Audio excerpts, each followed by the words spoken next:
જો ભાઈ આ પ્લોટ है સામેની પાર્ટી 10 લાખ રૂપિયા કીએ है પણ થોડા ઘણું આગુ પાછું થઈ જાય. આ તો કાંઈ વાંધો નહીં, બોલાવી લે પાર્ટીને, વાતચીત કરી લે હાલ. જો ભાઈ તારા પ્લોટ વેચવાનો હોય ને 8 લાખ રૂપિયામાં તો કાંઈ વાંધો નહીં. મેં સામેની પાર્ટીને 10 લાખ રૂપિયા કીધા છે પણ 2 લાખ રૂપિયા મારું કમિશન થાય, બરોબર ને? કાંઈ વાંધો નહીં. જો ભાઈ આ પાર્ટી है તું વાતચીત કર લે. કાંઈ વાંધો નહીં. આવો તો થોડીક વાર સાઈડમાં આપણે વાતચીત કરી લઈએ.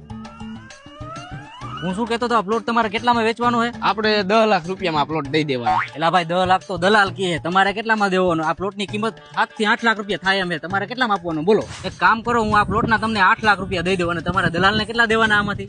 અરે ભાઈ મારે આમાંથી 2 લાખ રૂપિયા દલાલને દેવાના, એટલે હું તમને 10 લાખ રૂપિયા કહું. તો આપણે એક કામ કરીએ, આ પ્લોટ તમારે 8 લાખમાં વેચવાનો હોય અને 8 લાખમાં મારે લેવાનો હોય, તો આમાં વચમાં દલાલને કાઢી નાખીએ અને આપણે નાટક કરી અને કહી કે ભાઈ આ પ્લોટ તમારે વેચવાનો નથી અને મારે લેવાનો નથી, બરોબર ને? બરોબર, સમજાઈ ગયું. હોની કજિયો કરવાનો હોય ટૂંકમાં, બરોબર? હા, અને આપણે બે પછી ડાયરેક્ટ થઈને પ્લોટ લે દે કરી નાખશું. કાંઈ વાંધો નહીં. તો આપણે એવી કાંઈ જરૂર નથી હો ભાઈ આ પ્લોટ વેચવાની. હું કરોડપતિ હો, મારે આવા દુનિયાના પ્લોટ વેચ્યા છે આવા. તો મારે કઈ લેવો નથી ભાઈ. હવે હું તો એલા ભાઈ પણ થયું શું ઈ તો કે.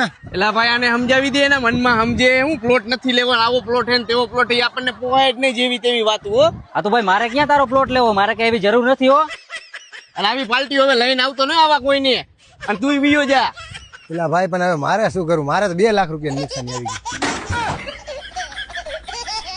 ગયું.